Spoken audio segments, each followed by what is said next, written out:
So, can your PC handle Skull and Bones? That is the question we're going to hopefully answer for you today. The guys over Ubisoft came out with a new dev blog, and we're talking about PC features deep dive. So, we're going to go over a little bit of the things you can look forward to, expect on PC, and more importantly, the specs you're going to need to be able to run the game at the level that you want to run it at. So, my Xbox and PlayStation players, you guys aren't going to have to worry about this, which is one of the nice things about playing on console. But if you are a PC player, hopefully we got some answers for you right here. So, we have the PC features deep dive. All right. Ahoy, captains, throughout our dev blogs, you've read about many aspects of life in the seven seas, ships to your pets. This time it's all about how we brought Skull and Bones World to the PC. All right, so they talk about basically it talks about the kind of resolution that you're gonna really want. So some of the features of PC is going to be uncapped frames per second, multi-monitor and widescreen support, in-game benchmark, HDR, SDR, image calibration, advanced input settings, DLSS, FSR, and ray trace global illumination, which makes the game just look that much better. Ray tracing is really nice. So uh, we got resolutions. We have 1080p, 144 DP, and 4K. So 1080p, you've got the low 30 frames, high 60, and then the ultra 60.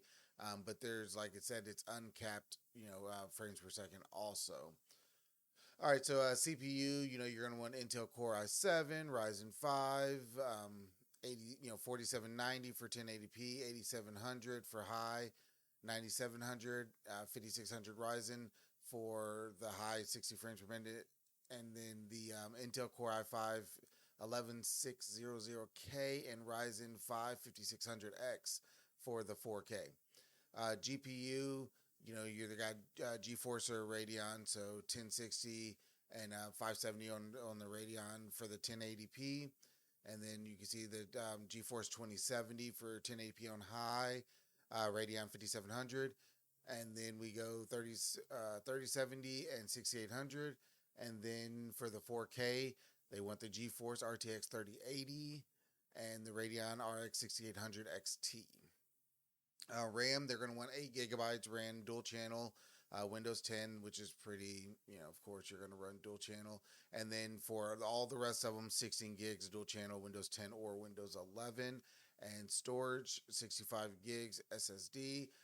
So I hope I got everything kind of listed there as being like I dabble in a little PC play here and there, but mainly I'm a console player. So yeah, there's your main PC features and specs for what you're gonna need if you want to run it on, the best setting 4K or the low setting 1080p. Let's see. And then here they just kind of go over more into depth about each of the ones. So if your monitor or 1440p, expect to reach 16 frames on high, and that resolution with an i7 9700K or a Ryzen 5 5600X alongside Team Green's RTX 37 8 gigabyte and Team Red's RX 6800 16 gig. 16 gig is RAM is still the norm here. So I mean, out of all this, I think you're definitely going to want to make sure you have the 16 gig of RAM. Most people are probably going to fall within this range anyway, on as far as how old your PC is. But you're definitely going to want the 16 gigs of RAM.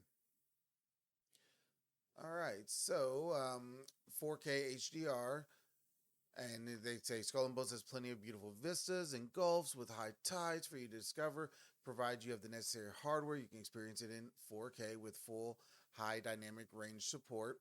And if you haven't played a game in 4K, you should, because it shows. It's definitely it's pretty amazing. It's very very nice. Like then we talk about the uncapped frames per second. So 60 frames per second is going to be kind of like the norm, where normal people sit 30s on the low end. We're kind of in the generation that 30s kind of old school. So 60 is going to definitely be the norm. However, If you want to go way past 60, 144 frames, they talk about. They say it's basically just going to be limited by your hardware at that point. So it's kind of nice that you have uncapped frames per second. And then we talked about ray tracing. So they say, so like light reflected off from surface to surface. In and of course, you're going to have compatible hardware for ray tracing global illumination. But ray tracing is really nice for it's like the lighting is just it just pops out. It's amazing. So hopefully, if you're running on a system that's going to allow you to take advantage of the ray tracing and the uncapped frames per second, so you can run it and like this game looks really really good. So it's going to be nice if you can run it at that level. Then they talk about DLSS and FSR. And say if you're short a few frames or just want more performance, remember there's a support for NVIDIA DLSS or AMD FSR 1.0. These methods will boost performance by lowering resolution, then upscaling it to keep things sharp while you play. So it said definitely give those a try. So that's an option. If if you're on the low end, you can always take it down to kind of upscale it and still get a nice sharp image without having like the ultra, being able to hit the ultra settings and things like that. And then they're going to have widescreen support. So they say, picture this, you, a fierce pirate lord, venturing into unknown territory in search of loot. A merchant ship is sailing west while an enemy ship approaches from the east, and you experience this view regardless of your monitor's aspect ratio. Skull and Bones supports various displays, including 21:9 and beyond. Choose what suits you best and drop the sails. So widescreen support, very, very nice. And additional features, we support a wide variety of settings meant to allow players to customize their experience. These settings are visual, auditive, and related to controls and social features.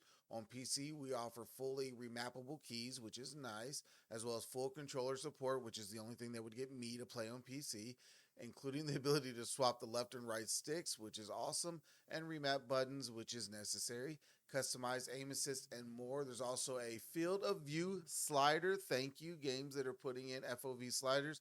That is it's amazing that we do that now. So that's awesome. And we're also offering crossplay between PC and other platforms, which is the best part of all of this is you can play with your friends on PlayStation, on PC, on Xbox. It doesn't matter. Your pirate crew will be wherever you are, which is amazing. Listen, we're looking forward to seeing you all play Skull and Bones on your PC when it releases on November 8th. Be sure to share your in-game screenshots with them. And so that is the dev blog. One more time, we'll kind of go over, look at the, there we go, the PC system requirements right there for you again. So yeah, definitely, yeah, prepare for November 8th. Get your hardware in line. Know where you're going to fall in these categories because this is an amazing looking game. And be prepared to be the pirate captain that I know you all can be. All right. Well, thanks, guys, for checking out some more information on Skull and Bones. Hope this helps the PC players out. Thank you guys for subscribing and liking and sharing and commenting. It's very amazing. We hit we're over 100 subs, so that's amazing on this road to 1,000. So as promised, I'm looking at what I want to do for this giveaway, which I should have an announcement video out for soon. I got a couple of options that I'm mulling over, but just want to say thank you to all you guys that subscribe by doing a little giveaway, and hope I can't wait to see who wins, and it's gonna be a lot of fun. All right, guys. Well, thanks for checking it out, and definitely check back for more Skull and Bones videos and just more videos on games that are coming out soon in general. All right, take it easy, guys.